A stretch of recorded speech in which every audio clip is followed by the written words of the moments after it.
Karza is actually, it can be the veins in the blood of our business or it can be the blockage in the heart. तो startup के अंदर मतलब कोई बंदे ने just start किया अभी तो उसको भी लोन प्रोवाइड होगा। जैसे नौकरी छोड़ दी किसी ने, आज फाउंडर्स ड्रीम देख के नौकरी छोड़ दी है कि यार बहुत सारे फाउंडर आते हैं, हमको भी फाउंडर बनना है। वो आदमी बैंक में जाएगा, अपने आरएम से बात करेगा, उनका आरएम उनको एक लोन प्रोडक्ट चिपका देगा। वो आदमी बिजनेस करने की जगह वो आदमी अपना कर्जा चुकाने में फंस जाएगा। वो अगर किसी पर्सन अपना job, if he is quitting his job and coming to us for a loan, हम बोलते हैं don't quit your job. After 6 months you will have a current account, you will have transactions, you will have proof of concept, you will have some base जिसके base पे आप पैसा उठाना चाहते हो। क्या है होम रिफाइनेंसिंग? मतलब एक बार फाइनेंस करा लिया, व्हाट इज रिफाइनेंसिंग? कोई भी 12% का होम लोन, 7.4%, 3 करोड़ का अगर घर है, मैं आपको एडवाइस करूंगा, आज की इकोनॉमी में 5 करोड़ का घर है आपका, आप अगर उस पे 1 करोड़ पे ऑफ कर चुके हो,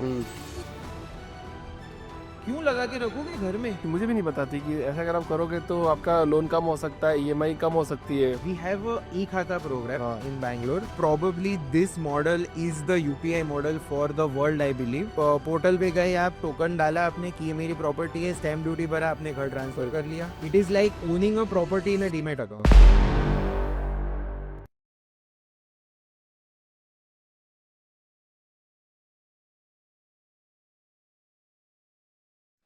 राहुल जी, बहुत बहुत स्वागत है आपका thank you sir. The founders dream के अंदर। कैसे है सर? सर वेरी गुड, बहुत अच्छा।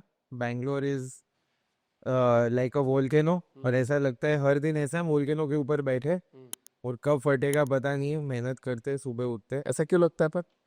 क्योंकि बहुत अपॉर्चुनिटीज है इस शहर में, बहुत सारे लोग रोज मिलते हैं हमें, हमारा काम ऐसा है।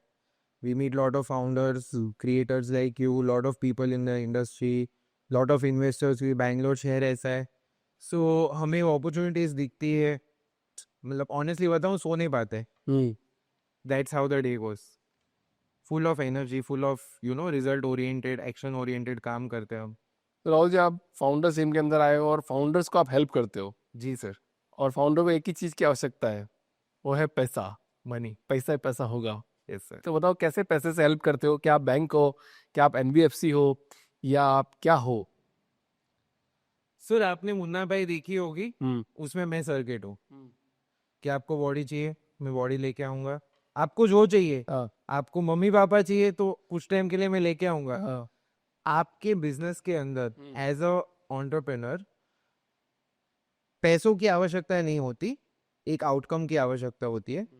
उस पैसे से आप मशीन खरीदना चाह रहे हो, गाड़ियां खरीदना चाह रहे हो, लोगों को हायर करना चाह रहे हो, आप एक्चुअली, आपको गाड़ी से मतलब नहीं, आपको ट्रांसपोर्ट से मतलब। मेरा जॉब है आपकी नीड को उस जर्नी के थ्रू लेके जाना, अच्छा आपको आउटकम मिल जाए। उसके लिए आपको पैसे बैंक से मिले, एनबीएफसी से मिले, मेरे से मिले, आपके फ्रेंड से मिले, उन सभी प्रोसेसेस में as an investment bank, as a team of professionals working in this space, हम फाउंडर्स की मदद करते हैं। तो बैंक डायरेक्टली फाउंडर्स को क्यों लोन नहीं देता, और क्यों आप लोगों की आवश्यकता पड़ती है बीच में? कि बात तो वही, आप भी वही करोगे जो हम लोग करेंगे। जी, अगर आप देखने जाए तो एक 2 स्टेप पीछे लेंगे। ठीक है। बैंक्स की जो शुरुआत हुई थी, वो बैंक्स की शुरुआत एंटरप्रेन्योरशिप के लिए नहीं हुई थी, इकोनॉमी के लिए हुई थी। इन अ वे द इकोनॉमी, जो बैंकिंग सिस्टम जो इकोनॉमी रन करती है, वो रिस्क को रिवॉर्ड नहीं करती। एज अ एंटरप्रेन्योर हम जो कैपिटल रेज करते, उसे हमें रिस्क पे लगाना है ताकि हमें रिटर्न मिले। सो बैंक्स के जो, हम हमारे लैंग्वेज में हम बीआरई बोलते हैं, या बोलते हैं क्राइटेरिया, जिसके नीचे बैंक्स लोन देती है, उसके अंदर मेरे हिसाब से ये पॉडकास्ट देखने वाले, या शायद आप, या बहुत टाइम तक मैं भी उसके बारे में बात भी करूंगा थोड़ा, हम लोग उससे वर्जित ही रहे हैं। We have been kept out of the system as young small entrepreneurs who don't have certain criteria. Correct. And that is where we step in. The NBFCs play a very important layer. वो लोग criteria को और थोड़ा lower कर देते हैं, but then there is this 70% mass of India जो शायद एनबीएफसी की भी क्राइटेरिया में नहीं आते। हम बहुत ऑटो चलाने वाले हमारे जो भाई है, या कैब चलाने वाले जो हमारे कलीग्स हैं, हम उनको होम लोन दिलवाते हैं जिनकी कोई सुनवाई नहीं कर रहा है। यस। सो वहाँ हमारी आवश्यकता पड़ती है। Obviously there is an entire hierarchy, सब लोग अपना अपना रोल प्ले करते हैं, बट ये जो एक सेक्शन ऑफ सोसाइटी है जिसको बैंक अपील कर ही नहीं सकता, क्योंकि बैंक बनी ही नहीं है उसके लिए, उसके लिए हम खड़े हैं। तो फिर क्रेडिट स्कोर, क्रेडिट हिस्ट्री, पैसे वापस रिकवर करना, ये सब का मैकेनिज्म कैसे बनता है? सर एक्चुअली क्या होता है ना, कर्जा को ऐसे बहुत एक वर्ड, क्योंकि हमारे कल्चर में इन अ वे महाभारत भी एक कर्जे को चुकाने के लिए किया गया था। So that has been ingrained in us in our thinking. Karza is actually, it can be the veins in the blood of our business, or it can be the blockage in the heart. Correct. Depending on how much, where and what type of कर्जा we use. Right? So अगर आपके question को अगर मैं directly answer कर ही नहीं पाऊंगा, क्योंकि उसका कोई एग्जैक्ट राइट आंसर नहीं। Correct. Right? Depending on the situation and need, there are outcomes. And those outcomes can come by debt or equity or an IPO or a lot of ways. And I personally believe that one of the ways a young entrepreneur will have to grow their company, we are in India, we are not in Silicon Valley. $100,000 के check यहाँ पे टॉयट में या pub में नहीं but रहे unfortunately. हमें जो लगता है बैंगलोर आने से पहले, lot of people before coming to Bangalore, कि ऐसे ही कैफे में दे रहा होगा कोई, किसी को चेक दे रहा होगा कि थर्ड वेव में बैठ के डील्स हो रही है, बातें हो रही है, बट पैसा जो है वो ईमेल पे, गूगल मीट पे, बहुत डिस्कशन, बहुत मीटिंग्स, बहुत सारा ग्रैन्युलर लेवल ऑफ वर्क जहाँ पे एक्सपर्टीज लगती है, उसके बाद ही आता है. And in a way I think it is a learning experience for the founders to go through that process at least once. तो 7 फिनकॉर्प आपकी कंपनी का नाम है जी. 7 फिनकॉर्प क्यों रखा? 7 मतलब 7 पिलर्स थे कुछ?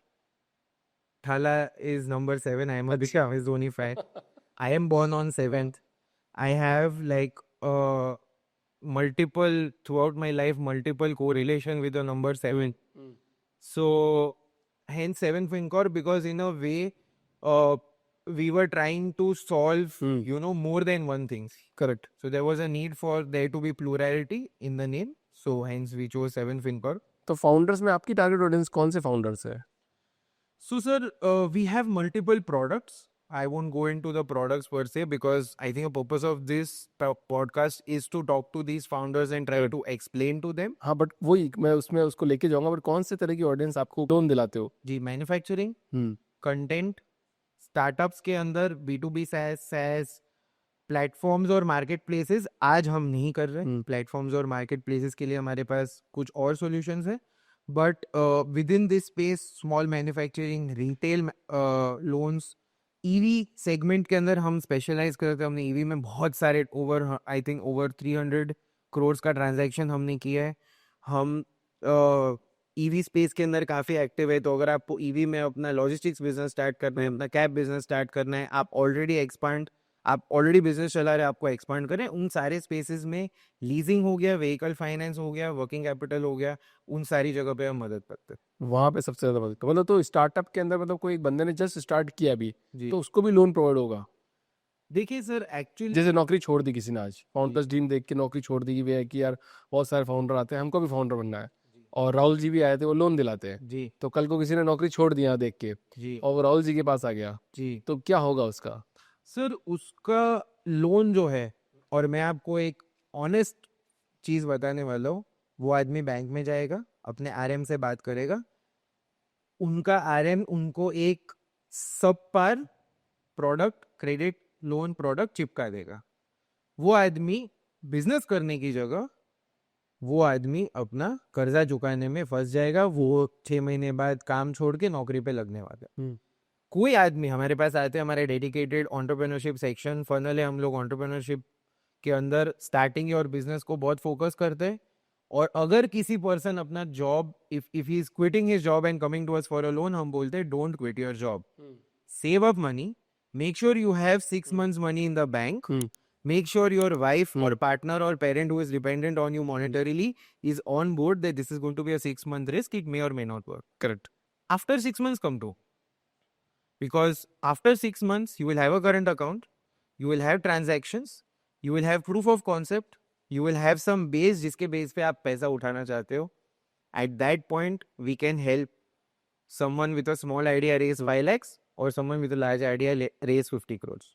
It's an entire journey, but I don't recommend taking a loan till you are sure of what you are building is what you want to do for the rest of your life. क्योंकि startup girlfriend है, loan शादी है। ठीक। जब तक EMI खत्म नहीं होता है हाँ आपका बिजनेस फेल हो सकता है, हाँ, बट आपको ईएमआई तो भरना है। ईएमआई भरना ही पड़ेगा। तो इसी बात पे सवाल कर लेते हैं ना कि सबसे ज्यादा फाउंडर्स क्या मिस्टेक करते हैं लोन लेते वक्त? लोन लेते हैं टर्म पहली लोन, चीज। Term loan. तो मुझे ऐसा लगता है कि जो लोन है हाँ और कर्जा है, in English I will split it as loan and credit. Loan actually is for capex. What do I mean by that?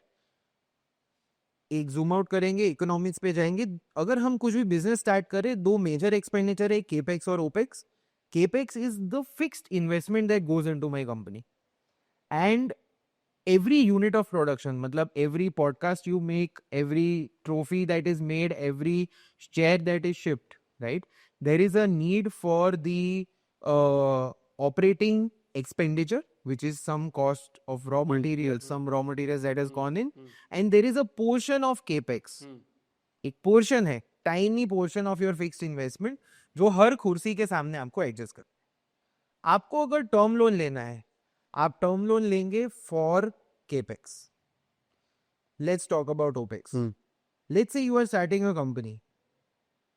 When you start a company, first year you will do X sales, second year how much sales you will do, more than X और less than X? दोनों में से कुछ भी हो सकता है। But when you start your company you are going to project, how do you project your sales? 10x ऊपर करेंगे, 10-15x ऊपर करेंगे, ठीक है? 20x करेंगे। हम मानते हैं कि you are a manufacturing company. हाँ। आप बोल रहे हो मैं 50% प्रोडक्शन पे 100 पीस निकालूंगा, अगले साल 150 पीस निकालूंगा, अगले साल 250 पीस निकालूंगा। जब आप टर्म लोन लेते हो, पहले दिन आपके पास 150 पीस के पैसे है, बट अगले साल आपके पास सिर्फ 100 पीस के पैसे है, करेक्ट। और अगले साल सिर्फ 50 पीस के पैसे, क्योंकि आप ईएमआई भरते जा रहे हो और आप प्रोडक्शन बढ़ाते भी जा रहे हो। और प्रोडक्शन बढ़ाते जा रहे हो, तो आपका गैप बढ़ता जाता है। फिर आप कहाँ जाओगे? बैंक के पास जाओगे, मुझे एक और लोन दो। फिर आप जाओगे अपने कॉर्नर के वो 2% वाले आदमी के पास कि भाई मुझे तुम कैश दे दो। फिर आप जाओगे कोई गोल्ड लोन कंपनी के पास, मुझे गोल्ड लोन दे दो। फिर आप बिजनेस क्रेडिट कार्ड के पास जाओ, मुझे क्रेडिट कार्ड बिजनेस वाला दे दो। और आप वो जो गैप आपने डे 1 पे बनाया, वो एक डिसीजन था, एक लैक ऑफ एजुकेशन था, जो एक एंटरप्रेन्योर एक डिसीजन लिया कि मैं टर्म लोन से ऑपरेटिंग एक्सपेंडिचर यूज करूंगा, and that leads to failure, death, major issues when it comes to the business being able to scale. Correct. So I think a credit line, a CC limit, a working capital limit, we have a product called Money Multiplier. These products enable a entrepreneur that if I am paying the EMI, और उसका जो भी principal component है वो मैं reuse कर पाऊँ। वापस रीयूज कर पाएंगे। यस, क्योंकि अगर आप हर महीने 100 रुपए का काम कर रहे हो, 100 रुपए का काम कर रहे हो, 100 रुपए का काम कर रहे हो, वर्सेस 100 रुपए का काम कर रहे हो, 90 रुपए का काम कर रहे हो, 80 रुपए का काम कर रहे हो, कौन सा केस बेटर है? मैं थोड़ा सा इसको सिंप्लीफाइड करते हैं ना। मान लो किसी ने 5 करोड़ का लोन लिया 10 साल के लिए, तो 12% के हिसाब से उसकी ईएमआई आएगी 7.5 लाख रुपए महीने का। अप्रोक्सीमेट आइडिया, मतलब गलत भी हो सकता है। तो ठीक है, तो 7.5 लाख रुपए उसको पे करने 10 साल तक, तो वो 12% के हिसाब से 10 साल में 5 करोड़ का पे कर देगा, लगभग वापस डबल मान लेते 10 करोड़ पे कर देगा जी। तो अब जो अमाउंट आप बोल रहे हो 7 लाख रुपए जो ईएमआई जा रही है, उसका जो प्रिंसिपल उसको कैसे यूज करेगा वापस?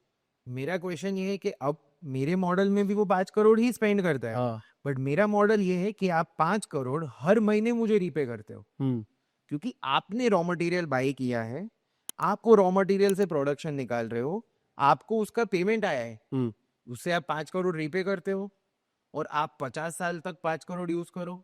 ओवरड्राफ्ट लिमिट आप दे रहे हो basically. In a way, it's an overdraft limit, but the overdraft limit is in a way a revolving credit line, right? So what a revolving credit line does, that जो भी पैसा आप repay करते हो, जो इंटरेस्ट नहीं है, आपने 1 तारीख को रीपे किया, आप 7 तारीख को वापस यूज कर सकते हो। जैसे मान लो 5 करोड़ का आज आपसे ऑर्डर लिया 30 दिन का जी, तो मैंने 5 करोड़ पे यूज कर लिया, 5 करोड़ का कुछ इंटरेस्ट आएगा 2-5 लाख रुपए, वो मैंने आपको पे किया, तो इंटरेस्ट हो गया अलग, वापस आपकी लिमिट अनलॉक 5 करोड़ हो जाएगी मेरे वापस। जी। अब ये चीज आप अगर 5 लाख के बिजनेस पे आपने इन्वेस्टमेंट किया है सिर्फ 5 लाख, आपका वर्किंग कैपिटल है 1 लाख, हम 1 लाख वाले को भी 3 लाख करके देते वर्किंग कैपिटल, और हम 50 लाख वाले को भी 5 करोड़ करके देते working capital. Correct, right? So आपके बिजनेस को, और बहुत सारे लोग आज इस प्रॉब्लम से जूझ रहे होंगे जहां उनका वर्किंग कैपिटल का जो प्रॉब्लम है, they don't have enough working capital to break even, इसलिए वो लोग ब्रेक इवन नहीं हो रहे। अब क्योंकि वो लोग ब्रेक इवन नहीं कर रहे तो पैसा आएगा कहाँ से? करेक्ट। प्रॉफिट नहीं बन रहा है, पूल छोटा होता गया, छोटा होता। हम उस पूल का एक छोटा सा पीस लेते हैं, हमारे प्रोग्राम में हम उनको इंस्टॉल करते हैं, हमारा सॉफ्टवेयर हम उनको देते हैं, और हम उनका जैसे अगर 25 लाख रुपए का उन्होंने हमारे साथ कमिटमेंट किया है तो up to 75 lakhs to a crore का वो रॉ मटेरियल बाय कर सकते हैं सिर्फ 25 लाख रुपए यूज करके। पर आजकल तो गवर्नमेंट दे रही है ना, एक स्कीम दे रही है, कौन सी स्कीम आती है, आई थिंक नॉट श्योर की। सो एक सीजीटीए में हाँ करेक्ट। स्कीम है 10 लाख वाली, अगर जो आप मुझे ओरिजिनली आपने बताया था हाँ कि 10 लाख रुपए अगर कोई आता है और 10 लाख रुपए से उसका काम होने वाला है तो हम खुद उसके अंदर भी हेल्प करते हैं काफी। बट शायद वो 5 करोड़ 50 करोड़ या 1 करोड़ 2 करोड़ वाले केस में इन अ वे देखिए पैसा किसको देना है, बैंक को ही देना है, ठीक है। मार्केटिंग हम हो रही है बहुत अच्छी, मार्केटिंग वाला आप फॉर्म भर के आप जाओ बैंक में, बैंक मैनेजर लंच ब्रेक पे है सर, करेक्ट। ठीक है ना, और वो लंच ब्रेक पे ही मिलेगा आपको। इसीलिए बेसिकली बैंक लोन पे ज्यादा विश्वास रखता है कि लोन ले लो यार मेरे से, मैं जितना करोड़ का लोन चाहिए लोन ले लो, लोन चुकाओ आप, लोन के ट्रैप में फंसाएंगे। क्योंकि उनका देखो, उनका रोल इन इकोनॉमी वो है, तो उनका काम ही वो है। प्रॉब्लम है कि हम अगर एजुकेटेड है, हमें पता है कि यस अगर मैं कार ले रहा हूँ तो मैं कार लोन लूंगा, करेक्ट। मैं होम लोन लूंगा, मैं मशीनरी लोन लूंगा, बट मैं रॉ मटेरियल के लिए लोन नहीं लूंगा। हाँ मतलब फंसा नहीं रहे, उनको खुद को ही नहीं पता है कि वो मतलब वो खुद किस ट्रैप में एक्चुअली। ट्रैप में, यस एग्जैक्टली।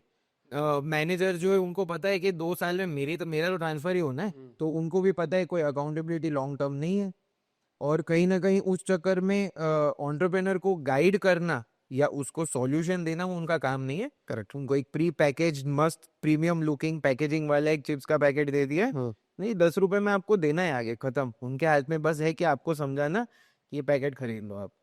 चलो बहुत बढ़िया। तो अब ना इस पर्टिकुलर जो फील्ड है आपकी, जी। तो कितने लोगों को आपने आज तक ओवरड्राफ्ट लिमिट दिलवाई है, और सबसे बड़ा चैलेंज क्या है आपको? सो वी डू एक जो प्रोडक्ट है मनी मल्टीप्लायर, जिसके अंदर हम ये वर्किंग कैपिटल काम करते हैं, वो हमारा अराउंड 950 CR का बुक है, मतलब 950 CR एवरी मंथ रिवॉल्व होता है उसके अंदर, और 10 NBFC पार्टनर्स है, मल्टीपल NBFC पार्टनर्स के साथ हम लोग काम करते हैं, अराउंड आई वुड से 40 से 70 यूजर्स, मतलब यूजर्स का मेरे पास रोस्टर है, और इस रोस्टर में इस काम को 800 करोड़ को हुए हैं 5 महीने और 20 दिन, गजब। Right. So that is the power of AI। And हम वर्जित, मतलब हमें पता नहीं था कि ये हो सकता है, हम उस फील्ड से आते भी नहीं, और हमने काफी हमारे बिजनेस को पिवट किया around young fresh team talents tools and systems to enable us to scale this product so fast. इसमें एक बहुत बड़ा चैलेंज जो मैं देखता हूँ कि जो इंडियन एंटरप्रेन्योर्स है वो शायद टैक्स भरने से डरते हैं, and I tell the founder that जितना टैक्स रिटर्न पे आपको ROI मिलेगा, उतना ROI एटलीस्ट बैंकिंग सिस्टम आपको और कोई चीज की नहीं देती। कैसे मतलब कैसे बेनिफिट? 10 लाख का ITR पे आपको 1 करोड़ का लोन मिलेगा, अब 8 लाख के ITR पे आपको 80 लाख का लोन मिलेगा। आपने बचाए कितने पैसे? 2 लाख। 2 लाख रुपए। वो भी कहीं आप कहीं इधर उधर करके एडजस्ट कर ही सकते थे, उसको होता ही है, उसमें कुछ ऐसा सीक्रेट बात तो है नहीं। नुकसान आपने 20 लाख का करा दिया। अब आप हो 5% मार्जिन बिजनेस में, 20 लाख आपने घुमाया साल में 12 बार, 2 करोड़ 40 लाख का 5% का आपने नुकसान करा दिया, 2 लाख रुपए बचाए थे। और ये क्लियर मैथ है, इसमें कुछ मैं कुछ मेरे घर से अलग नहीं कर रहा हूँ, ये मतलब बैंक का ही मैथ है, सिस्टम का मैथ है। तो इन अ वे मैं मेरे जो साथ जुड़े फाउंडर्स में उनको हमेशा एडवाइस करता हूँ 50,000 ज्यादा ही भरो, इवेंचुअली रिफंड ही आना है, but an ITR is one of the pillars जो आपको बैंकिंग सिस्टम रेगुलेशन के अंदर आपको ग्रो करने में बहुत ही यूजफुल है। बहुत बढ़िया सर। तो ये रीफाइनेंसिंग भी है, मतलब होम रीफाइनेंसिंग आपके पास? जी। क्या है होम रीफाइनेंसिंग? मतलब एक बार फाइनेंस करा लिया, व्हाट इज रीफाइनेंसिंग देन फिर? So this is a cultural problem in India, I will again second, 2 bar cultural problem हो गई। yes, and I believe that great business opportunities come out of cultural problems because वो ingrained है audience में, बदल नहीं सकती। आप आलसी हो, आप खाना लेने नहीं जाओगे, वो नहीं बदलेगा। अब ऐप ने कमा लिया, एस्टेब्लिश हो गया, वेरी गुड. सो सिमिलरली क्या है कि in India for a groom to get a good bride he has to have a home. This guy has come out of college, उसको 3 साल हुआ है, वो 27,000 से 35,000 की रेंज में जॉब कर रहा है. ठीक है, कुछ मिस्टेक्स किए होंगे उसने, cash app, loan app, credit card का क्रेडिट स्कोर आ चुका है 650. मॉम डैड ने बोला भाई घर लेना पड़ेगा वरना शादी नहीं होगी. शादी नहीं होगी, एक रैंडम डेवलपर के पास गया, घर बुकिंग कराया, लोन करा दिया. सिबिल खराब, अर्निंग प्रोफाइल खराब, इनकम स्टेटमेंट खराब, पर ईगो खराब नहीं होना चाहिए. क्या किया उसने, घर लिया, 30,000 में से 18,000 EMI भरने लग गया. ठीक है, ये आदमी की अब हम बात कर रहे हैं 3 साल बाद, 60,000 सैलरी, सिविल स्लाइटली इंप्रूव हुआ है, फिर भी फाइनेंशियल बिहेवियर तो मेस्ड अप ही है. EMI जो है वो 15,000 से रेज हो गए 18,000 हो गए, तो अब वो मैटर नहीं करता क्योंकि वो एक पोर्शन है.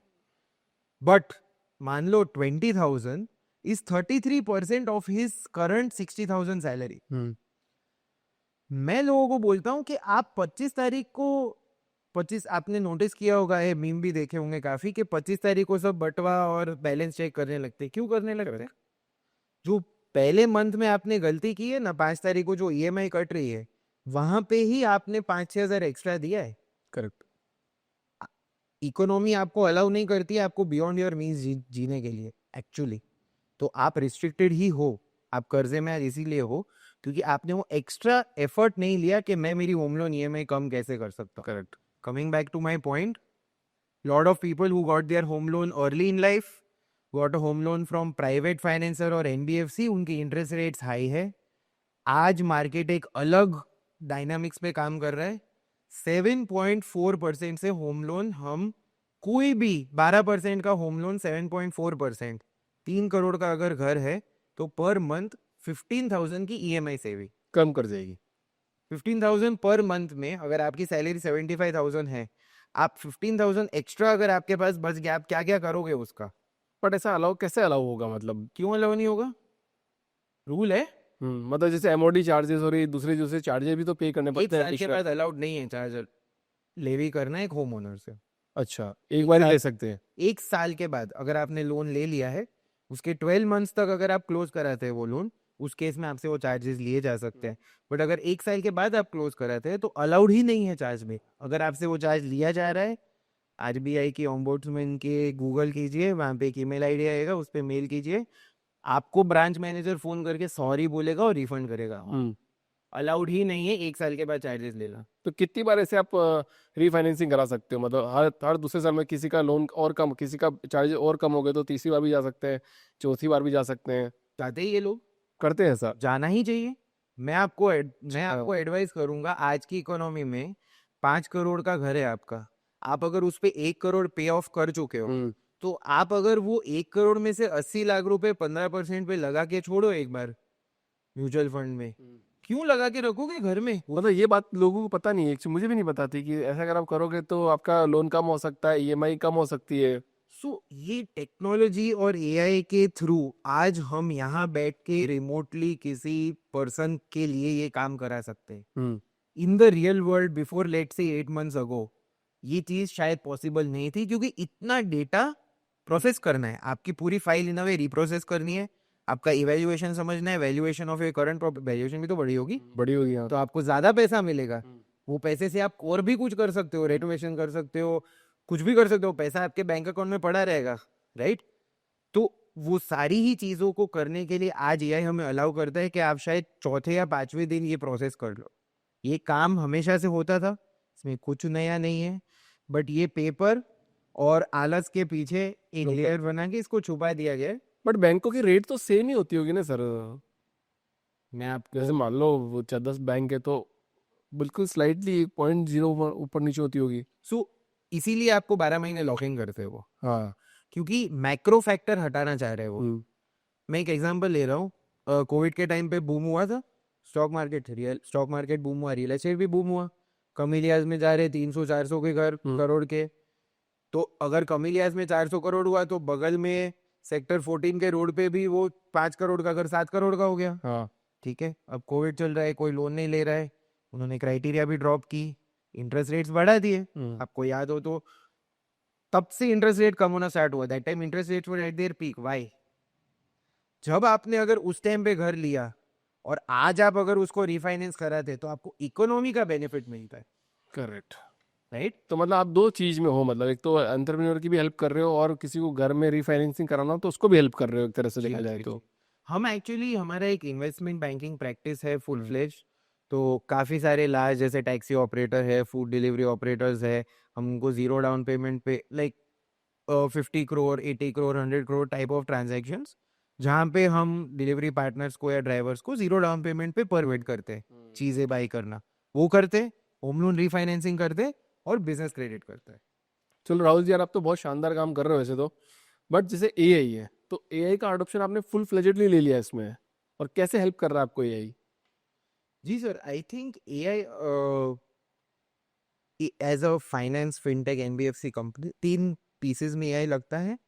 इनपुट्स में, प्रोसेसिंग में या आउटपुट्स में. इनपुट्स में मतलब आपने देखा होगा, आप कोई भी लोन लेंगे, डॉक्यूमेंट आपसे जो भी बात कर रहा है आदमी, वो आपसे सिर्फ डॉक्यूमेंट, सर ये डॉक्यूमेंट, वो डॉक्यूमेंट भेज दो, ये भेज दो, वो भेज दो. एक टाइम में वो बताएंगे नहीं कि ये चाहिए. राइट.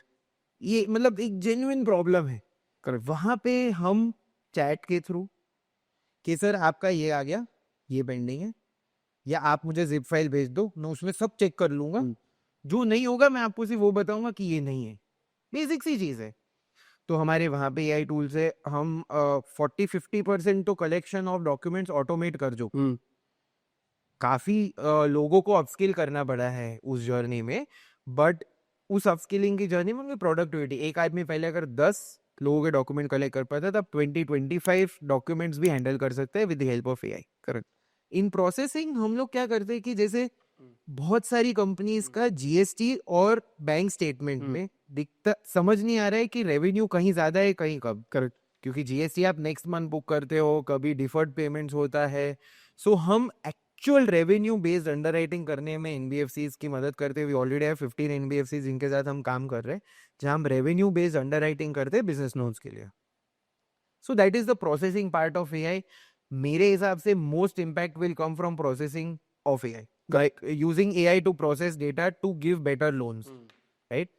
गवर्नमेंट की एक यूनिफाइड लेंडिंग इंटरफेस प्रोग्राम आ रहा है, just like UPI, it is called ULI, and that is good to change. अगर आपको आज एक लोन अप्रूव कराने में 7 से 8 दिन ले रहा है कोई bank, it will come down to 7 to 8 days in phase 1 इतना फास्ट हो जाएगा? and 60 minutes in phase 2. इतना फास्ट हो जाएगा? In Karnataka today, because of e-Khata, you can do a property loan in 1 day. एक दिन में प्रॉपर्टी लोन भी हो रहा है Bengaluru? Loan against property in 1 day in Bangalore. Because we have e-Khata, obviously once that regulation goes across the country, the same framework will apply to all the opportunities across the country. मतलब बेंगलोर ही एक ऐसा शहर है, मेरे को ऐसा लगता है, ज़्यादा मुझे आइडिया नहीं, बट मैं जहाँ तक मैं सुन रहा हूँ, लोगों से समझ रहा हूँ कि जहाँ पे लैंड बहुत इजीली मतलब परचेज की जा सकती है, बेची जा सकती है, क्योंकि उसमें रेगुलर मतलब सब कुछ ऑनलाइन हो गया, इस वजह से ट्रांसपेरेंट हो गया सब कुछ. इसलिए क्या लगता है आपको? We have a e-Khata program in Bangalore. Starting में मैं बहुत पिसा हूँ, मेरी खुद की प्रॉपर्टी उसमें पिस गई क्योंकि समझ ही नहीं आ रहा कौन सा खाता कौन सा ऑफिस. बट एक बार वो जब स्ट्रीमलाइन हुआ, तो probably this model is the UPI model for the world, I believe, जहाँ पे एक digitize format of your land property documents up to 50 years from today है, जहाँ आप ओनरशिप, विंटेज, लीनिएज सब कुछ एस्टेब्लिश कर पा रहे हो, करंट ओनर आप एस्टेब्लिश कर पा रहे हो, and you get a token. Correct. उस टोकन को लेके आप बिजनेस लोन ले रहे हो, टोकन नंबर डाला, कोलैटरल हो गया. होम लोन चाहिए, टोकन नंबर डाला, कोलैटरल हो गया. Loan against property, token number डाला, collateral. So that enables you to digitise your property. Portal पे गए आप, टोकन डाला आपने कि ये मेरी प्रॉपर्टी है, स्टैम्प ड्यूटी भरा, आपने घर ट्रांसफर कर लिया. It is like owning a property in a demat account. चलो ठीक है, इस बताओ कि किस केस में किसी फाउंडर को ओडी नहीं मिलेगा? फाउंडर को ओडी तभी नहीं मिलेगा जब उसका सिबिल 550 से नीचे है, उसने कुछ लोन्स के अंदर सेटलमेंट हुआ है, नॉन पेमेंट हुआ है, चेक बाउंस इशू हुआ है. ये सारे जो प्योर नेगेटिव फैक्टर्स है, जहाँ पे मेरे कंट्रोल में कुछ नहीं करे, क्योंकि बैंक मुझे अलाउ ही नहीं करेगा ऐसे प्रोफाइल को लोन देगा, वरना मैं 1 लाख का तो दे ही देता हूँ. अच्छा, फाउंडर को लोन मिलता है कि कंपनी को लोन मिलता है? सो 4 डायरेक्टर है किसी कंपनी में, तो कैसे करोगे? फाउंडर्स को लोन नहीं मिलता. Obviously we are, it's a business line of credit. जो आप इन्वेंट्री बाय करते हो उस लाइन ऑफ क्रेडिट से, वो सिक्योरिटाइज होता है उस लाइन के सामने. सो कंपनी को ही लोन मिलता है, हम फाउंडर बोलते हैं क्योंकि इवेंचुअली वो नीड फाउंडर की है। करेक्ट। चलो बहुत बढ़िया। तो आज से 4-5 साल बाद अपनी कंपनी को कहाँ देख रहे हो सर आप? सर हमें एक आई बिलीव आज रेगुलेशंस हमें अलाउ नहीं करते, बट हमें शायद एक एआई फर्स्ट रिटेल बैंक बनना है, जहाँ पे आप आके कॉफ़ी पी सकते हो हमारे ब्रांच पे। हमारा आरएम आपको कोई बकवास थी इंश्योरेंस बंडल पैकेज चिपकाएगा नहीं। पक्का? आपका कसम खानी पड़ेगी इस पॉडकास्ट में से एक कसम है मेरी कि मैं अगर बैंक बनाऊंगा तो अगर मैं बैंक बनाऊंगा, मैं इधर कसम खा लेता हूँ, अगर मैं बैंक बनाऊंगा मेरा आरएम आपको फालतू प्रोडक्ट नहीं चिपकाएगा। हाँ मैं आपको करंट अकाउंट पे इंटरेस्ट दूंगा, हाँ मैं आपके सेविंग्स अकाउंट पे एफडी का इंटरेस्ट दूंगा, और आपका जो बैंकिंग एक्सपीरियंस है उसको मुझे in a way the Starbucks model deploy करना है विद इन बैंकिंग। तो हो गई, औत हो गई मतलब। तो मुझे पर्सनली लगता है कि अगर हम ये कर पाए, और प्योरली मुझे लगता है इट्स फॉर बिजनेस पीपल, हाँ it's for the next 10 years of our country. हम लोग एक 10 ट्रिलियन की इकोनॉमी वाली जो चाइना वाली जो जर्नी थी उस पर बस निकल चुके हैं। वहाँ पहुँचने के लिए इसकी बहुत बड़ी नीड है, और शायद हम सक्सेस हो पाएंगे, मेहनत कर रहे हैं। नहीं राहुल जी, बहुत शानदार काम कर रहे हैं। मेरे को भी आज कुछ नई लर्निंग दे के चले गए आप। कभी कभी ऐसा मिल जाता है जो नहीं पता होता, और ज्ञान की तो कमी है ही, और पॉडकास्ट ही एक ऐसा माध्यम है जिससे आप सब कुछ सीख सकते हो, परख सकते हो। मैं तो सारी फाउंडर से, जितने भी एस्पायरिंग फाउंडर है जो फाउंडर बन चुके हैं, उनको भी बहुत सारी चीज़ें नहीं पता होगी। फाउंडर्स ड्रीम सर्च करो, कोई भी क्वेरी हो तो उसमें लिख दो सर्च में, वहाँ पे आपको वो पॉडकास्ट तो मिल ही जाएगा। राहुल जी, एक आखिरी सवाल इस पॉडकास्ट का, जितने भी फाउंडर हैं अगर उनको ओडी चाहिए तो वो आपसे कैसे संपर्क करेंगे? सो दो तरीके, एक हमारा वेबसाइट है 7fincorp.com, बट मेरा एक पर्सनल ईमेल आईडी है जो मैं सिर्फ इस पॉडकास्ट पे देना चाह रहा हूँ। बहुत लोग मैसेज करने लग जाएंगे सर। मैं एक मनोज तिवारी जी के साथ पॉडकास्ट किया था मैंने, मैंने उनसे पूछ लिया यही, मैंने बोला आप आपका नंबर देते हो? तो वो बोले कि हाँ अभिषेक, मैं मेरा नंबर देता हूँ और ये रहा मेरा नंबर।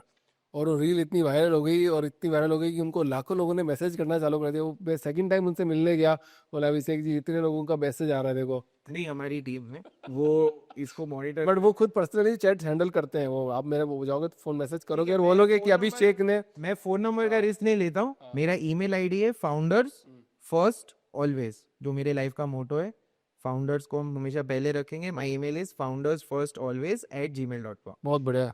तो राहुल जी, आई होप आपको बहुत सारे लोग रीच आउट करें इस पॉडकास्ट के माध्यम से। मैंने तो क्योंकि मैंने लिख दिया था कि ये सबके लिए काम का पॉडकास्ट है, और आज नहीं तो कल नहीं तो परसों ये पॉडकास्ट आपको 100% फायदा देगा ही देगा। मतलब ये सातों सत्य है, इसको कोई झुटला नहीं पाएगा। तो thank you so much for coming in the podcast. So much sir, thank you. It was very interesting. Thank you.